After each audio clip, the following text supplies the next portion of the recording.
আসসালামু আলাইকুম, সকলকে আমন্ত্রণ আনন্দ টিভি রাতের সংবাদে। আপনাদের সঙ্গে আছে আমি সুমাইয়া আজাদ। মন্ত্রণালয় সহ অধীনস্থ সংস্থাগুলোর কর্মকর্তাদের কাজে অসন্তোষ প্রকাশ করলেন সড়ক পরিবহন ও সেতু মন্ত্রী ওবায়দুল কাদের। এ সময় সড়কের সৌন্দর্য বর্ধন নিয়ে নীতিমালা না হওয়ায় ক্ষোভ প্রকাশ করেন তিনি। অপরদিকে ধর্ষণের মতো এ ধরনের ঘটনায় জড়িত দুষ্কৃতকারীদের কঠোর হস্তে দমন করতে সরকার বদ্ধপরিকর বলে জানিয়েছেন তথ্যমন্ত্রী ডক্টর হাসান মাহমুদ। সোমবার সচিবালয়ে সাংবাদিকদের সাথে আলাপকালে মন্ত্রীদ্বয় এসব কথা বলেন। খলিলুর রহমানের ক্যামেরায় এসবি বুলবুলের প্রতিবেদন, জানাচ্ছেন তরিকুল ইসলাম। দুষ্কৃতিকারীরা যে পরিচয় ব্যবহার করার চেষ্টা করুক না কেন, তাদের কঠোর হস্তে দমনের জন্য সরকার বদ্ধপরিকর বলেছেন তথ্যমন্ত্রী হাসান মাহমুদ। সোমবার সচিবালয়ে তথ্য মন্ত্রণালয়ের সম্মেলন কক্ষে তানিয়া সুলতানা হ্যাপি সম্পাদিত আমি হব আগামী দিনের শেখ হাসিনা বইয়ের মোড়ক উন্মোচন শেষে সাংবাদিকদের এক প্রশ্নের জবাবে তিনি একথা বলেন। তথ্যমন্ত্রী বলেন, বিএনপির পক্ষে মাঝে মধ্যেই এই ধরনের ঘটনাকে রাজনৈতিক রূপ দেওয়ার অপচেষ্টা চালানো হয়। 2001 সালের পর 8 বছরের শিশু অন্তঃসত্ত্বা নারীকেও ধর্ষণ করা হয়েছে উল্লেখ করে তথ্যমন্ত্রী বলেন, বিএনপি তো দলীয়ভাবে আশ্রয় প্রশ্রয় দিয়ে বাংলাদেশে নারী ধর্ষণ করেছে। 2001 সালের পর 8 বছরের শিশুকে ধর্ষণ করা হয়েছে, অন্তঃসত্ত্বা মহিলাকে ধর্ষণ করা হয়েছে এবং পুরো গ্রাম অবরুদ্ধ করে নৌকায় ভোট দেওয়ার অপরাধে সেখানকার মহিলাদের ধর্ষণ করা হয়েছে। দেশে নারীর ক্ষমতায়নে পৃথিবীতে বাংলাদেশ উদাহরণ সৃষ্টি করেছে। অতীতে যে কোনো সময় চেয়ে জবাবদিহিতা বেড়েছে জানিয়ে তথ্যমন্ত্রী আরও বলেন, মানুষের জবাবদিহিতার জায়গা আগের চেয়ে বেড়েছে, কারণ আগে এই ধরনের ঘটনা অনেক ঘটত, সেগুলো প্রকাশ্যে আসতো না, যেটা আমার প্রশ্নের উত্তরের মধ্যে ছিল। এবং এখন এই ঘটনাগুলো কোনোটাই আড়ালে থাকে না, বেশিরভাগই প্রকাশ্যে আসে এবং এতে করে সরকারের পক্ষে, প্রশাসনের পক্ষে ব্যবস্থা গ্রহণ করা সহজ হচ্ছে। সচিবালয়ে অপর এক সভায় মন্ত্রণালয়ের কর্মকর্তাদের কাজে অসন্তোষ প্রকাশ করেছেন সড়ক পরিবহন ও সেতুমন্ত্রী ওবায়দুল কাদের। এ সময় তিনি আক্ষেপ প্রকাশ করে বলেন, অভিযোগ আছে প্রকৌশলী ঠিকাদার যোগসাজশী প্রকল্পের মেয়াদ বাড়ানো হয়, সময় মতো কাজ শেষ করে না, ব্যয় বাড়ানোর জন্য। এতে সরকারের আর্থিক ব্যবস্থাপনা পরিকল্পনা নষ্ট হয়, অর্থের অপচয় তো হয়ই, পাশাপাশি ক্ষতিগ্রস্ত মধ্যমেয়াদী বাজেট পরিকল্পনা, এই বিষয়টিকে সিরিয়াসলি দেখতে হবে।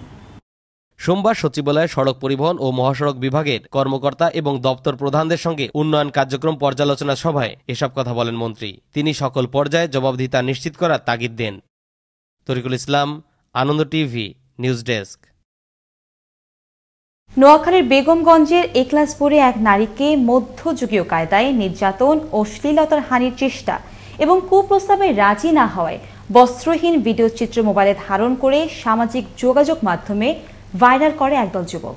এই ঘটনায় তোলপাড় সৃষ্টি হয় পুরো দেশ জুড়ে। ইতিমধ্যে গ্রেফতার করা হয় মামলার প্রধান আসামি বাদল সহ মোট 4 জনকে। নোয়াখালী থেকে মিলন খন্দকার এবং কোম্পানিগঞ্জ থেকে হাসান ইমাম রাসেলের তথ্য ভিডিও চিত্রে আরো জানাচ্ছেন মোস্তফা কামাল তোহা।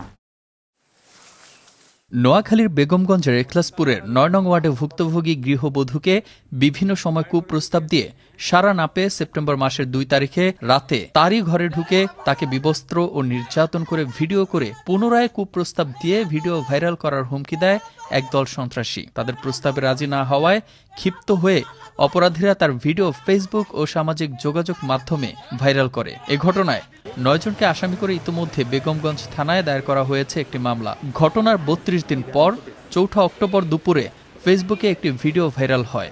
এমন পৈশাচিক ঘটনা প্রশাসন ও গণমাধ্যম কর্মীদের নজরে এলে পুলিশ অপরাধীদের খোঁজে মাঠে নামে। এ ঘটনায় প্রধান আসামি সহ 4 জনকে পৃথক পৃথক স্থানে অভিযান চালিয়ে বেগমগঞ্জ থানা পুলিশ ও র্যাব 11 গ্রেফতার করে।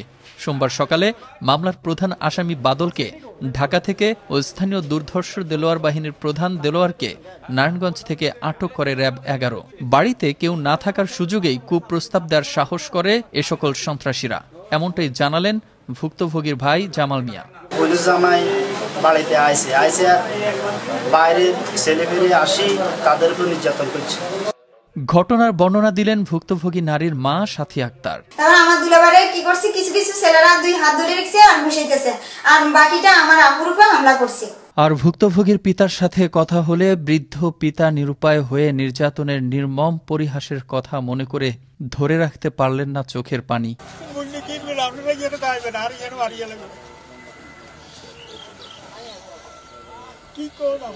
ঘটনাটি ভাইরাল হওয়ার সাথে সাথে নোয়াখালী জেলা পুলিশ সুপার আলমগীর হোসেন ভুক্তভোগী নারীর বাড়িতে গিয়ে বিস্তারিত বিষয়ে অবগত হন এবং জানান, মিডিয়াতে তারা ফেসবুকে অর্থাৎ সামাজিক যোগাযোগ মাধ্যমে এটা প্রচার করে এবং আমাদের নোটিশে আসার সাথে সাথে এটা নিয়ে আমরা কাজ করছি।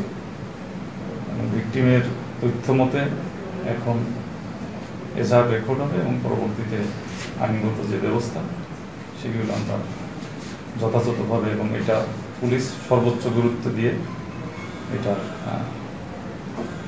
কাজ করে যাচ্ছে। চলছে একের পর এক ধর্ষণ অথবা ধর্ষণ চেষ্টা, কোথাও ঘটছে এমন পৈশাচিক নির্যাতন, শেষে খুনের মতো ঘটনা। সব শেষ নোয়াখালীর বেগমগঞ্জে ঘটে যাওয়া এমন ঘটনায় হতভম্ব পুরো বাংলাদেশ। দেশবাসী দেখতে চায় গ্রেফতারকৃত আসামিদের সর্বোচ্চ শাস্তি নিশ্চিতকরণ। তাহলেই হয়তো পুরুষরূপী এ সকল পুরুষের খোলসে মোড়ানো ধর্ষক নামক পশুর দলগুলো পরিণত হতে পারে মনুষ্যরূপে। মোস্তফা কামাল তোহা, আনন্দ টিভি, নিউজ ডেস্ক। দেশে ধর্ষণের প্রতিটি ঘটনাতেই সরকার ব্যবস্থা নিচ্ছে বলে মন্তব্য করেছেন আওয়ামী লীগের সাধারণ সম্পাদক এবং সড়ক পরিবহন ও সেতু মন্ত্রী ওবায়দুল কাদের। সোমবার সচিবালয়ে সাংবাদিকদের সঙ্গে আলাপকালে এক প্রশ্নের জবাবে মন্তব্য করেন তিনি। সেতুমন্ত্রী বলেন, ধর্ষণের ঘটনায় সরকার অপরাধীদের শাস্তি দিচ্ছে, তবে এ ধরনের অপরাধের বিরুদ্ধে সামাজিক প্রতিরোধ গড়ে তুলতে হবে। প্রাথমিকভাবে এনিমেল মডেল প্রয়োগ করে সন্তোষজনক ফলাফল মিলল দেশে উদ্ভাবিত কোভিড-19 টিকার। ভ্যাকসিনটি শরীরে অ্যান্টিবডি তৈরিতে সক্ষম বলে জানায় গো বায়োটেক লিমিটেড কর্তৃপক্ষ। সোমবার রাজধানীর একটি হোটেলে আয়োজিত এক সংবাদ সম্মেলনে বিষয়টি নিশ্চিত করেছেন প্রতিষ্ঠানটির চেয়ারম্যান হারুনুর রশিদ ও উদ্ভাবক ডক্টর কাকন নাগ। ভ্যাকসিনটি বাংলাদেশ চিকিৎসা পরিষদের অনুমোদন সাপেক্ষ দ্রুততম সময়ে ওষুধ প্রশাসন অধিদপ্তরের কাছে প্রোটোকল সহ ক্লিনিক্যাল ট্রায়ালের আবেদন করা হবে বলেও জানায় প্রতিষ্ঠানটি। আমরা এই প্রোডাক্টগুলো যদি বাংলাদেশে নিয়ে আসতে পারি, এই বায়োসিমিলার প্রোডাক্টগুলো, তাহলে বাংলাদেশের গরিব জনগণের সাথে সাথে বাংলাদেশের জনগণরা উপকৃত হবে। নারায়ণগঞ্জে ফতুল্লায় জেলা পুলিশ লাইনে পরিদর্শনে এসেছেন ঢাকা রেঞ্জের ডিআইজি হাবিবুর রহমান। সোমবার জেলা পুলিশ ও ফায়ার সার্ভিসের যৌথ উদ্যোগে অগ্নিনির্বাপক উদ্বোধন করেছেন তিনি। এরপর জেলা পুলিশ আয়োজিত মনোরম প্যারেড পরিদর্শন শেষে অফিসারদের বিশেষ কল্যাণ সভায় অংশগ্রহণ করে রিজার্ভ অফিসের বার্ষিক প্রদর্শন ও নবনির্মিত ট্রাফিক বাড়াকে বৃক্ষরোপণ করেন। নারায়ণগঞ্জ র্যাবের হাতে অস্ত্রসহ আটক হয়েছে নোয়াখালীর বেগমগঞ্জে নারীকে বিবস্ত্রকারী স্থানীয় দেলোয়ার বাহিনীর প্রধান দেলোয়ার। রোববার সিদ্দিরগঞ্জে চিটাগং রোড থেকে বিশেষ অভিযান পরিচালনা করে তাকে গ্রেফতার করে র্যাব 11-র একটি দল। এ সময় দেলোয়ারের কাছে থাকা একটি ম্যাগাজিন, পিস্তল ও গুলি উদ্ধার করা হয়।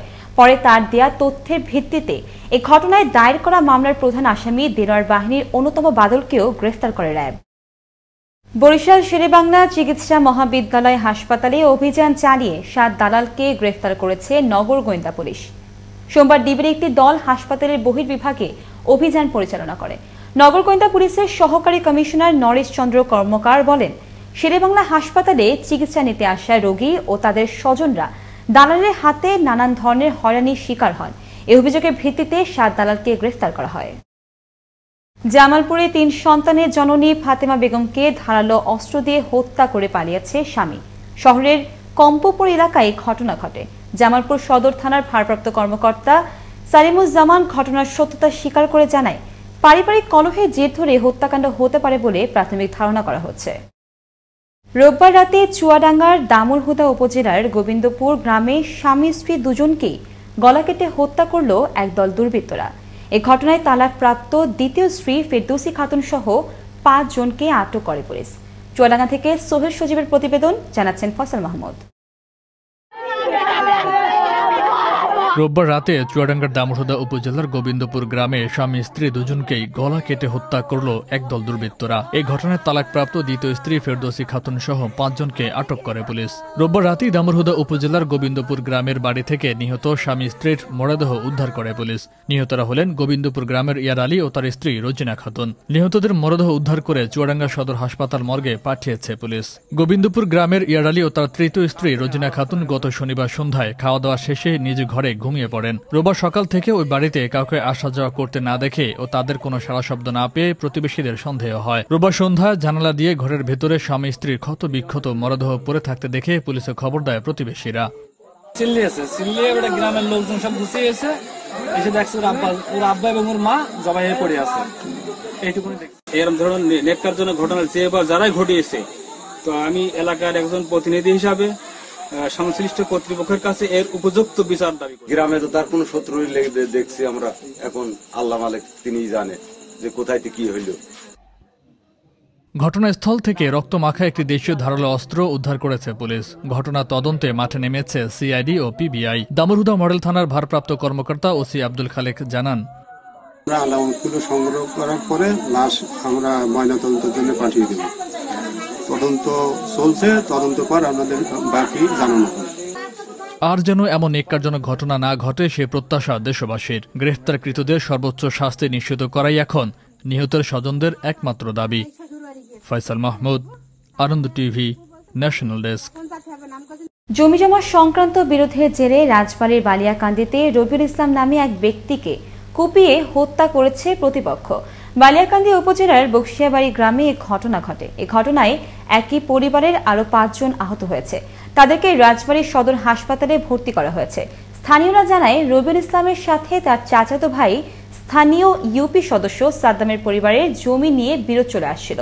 এই বিরোধের জেরে গতকাল বিকেলে সাদ্দাম ও তার পরিবারের লোকজন ধারালো অস্ত্র নিয়ে রবিউল ইসলামের পরিবারের সদস্যদের উপর হামলা চালায়। এই ছিল এখনকার মতো। করোনা থেকে আপনি এবং আপনার পরিবারকে সুরক্ষা রাখতে সরকারি নির্দেশনা মেনে চলুন। জরুরি প্রয়োজন ছাড়া বাসা থেকে বের হবেন না।